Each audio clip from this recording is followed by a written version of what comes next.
শেখ হাসিনা মতন একজন খুনি ফ্যাসিস্ট সরকার আমাদের সামনে বারবার ফিরে আসবে, যার হাতে বিচারালয়ের ক্ষমতা, যার হাতে সংসদীয় ক্ষমতা, যার হাতে নির্বাহী ক্ষমতা।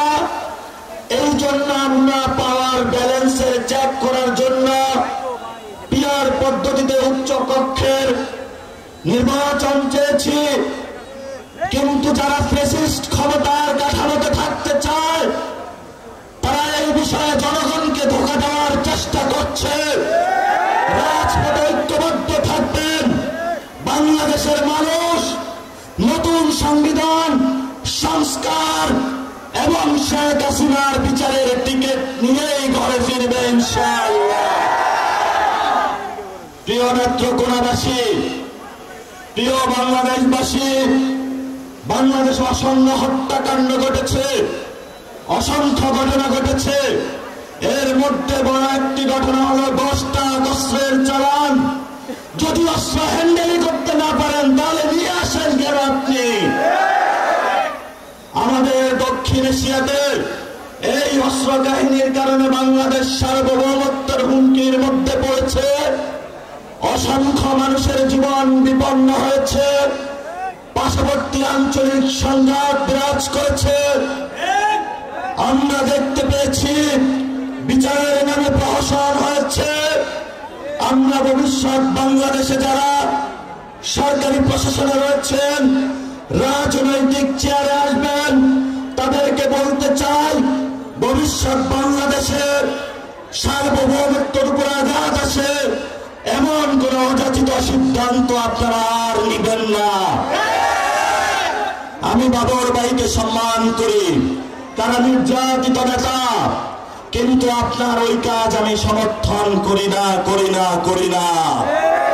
আপনার এই কাজের কারণে বিএনপি ক্ষমতায় আসতে পারে না। হাসিনার মতো একজন খুনি ফ্যাসিস্ট ক্ষমতায় এসেছিল। গত 15 বছরে যারা বিএনপির নেতা কর্মী নির্যাতিত হয়েছিল, আমার ভাইদের উপর রক্ত চালিয়েছিল, গুলি চালিয়েছিল, এর জন্য ইতিহাসের কাঠগড়ায় আপনিও দায়ী থাকবেন। আমরা শান্তি চাই, আমরা শান্তি চাই না বাংলাদেশে। বাংলাদেশের যদি কোনো ব্যবস্থা না হয়, সেই ব্যবস্থা সঠিক নিয়ম নিতে হবে। মণিপুরি, আসাম, পশ্চিমবঙ্গ থেকে শুরু করে যেখানে যারা রয়েছেন আমাদের বাঙালি ভাইয়েরা, মুসলমান ভাইয়েরা, তারা আজকে নির্যাতিত হচ্ছে এবং সেই নির্যাতনের জাতাকলে ভারত সরকার দিন দিন বাংলাদেশে তাদেরকে পাঠিয়ে দিচ্ছে। এই সংঘাতের পিছনে আপনি দায়ী। এই জন্য আমরা বাংলাদেশের রাজনৈতিক ব্যক্তি, সচেতন সমাজ সকলকে আহ্বান জানাবো, ভবিষ্যৎ বাংলাদেশে ভারত থেকে, আসাম থেকে, পশ্চিমবঙ্গ থেকে সীমান্ত হত্যা হচ্ছে, মুসলমানদের উপর নিপীড়ন হচ্ছে। বাংলাদেশি বলে, বাঙালি বলে যাদেরকে প্রতিনিয়ত বাংলাদেশে ফেলে দেওয়া হচ্ছে, ইউরোপ সরকারকে বলে আপনি দ্রুত প্রতিবাদ করুন, ইন্টারন্যাশনাল এরিয়ায় উঠুন।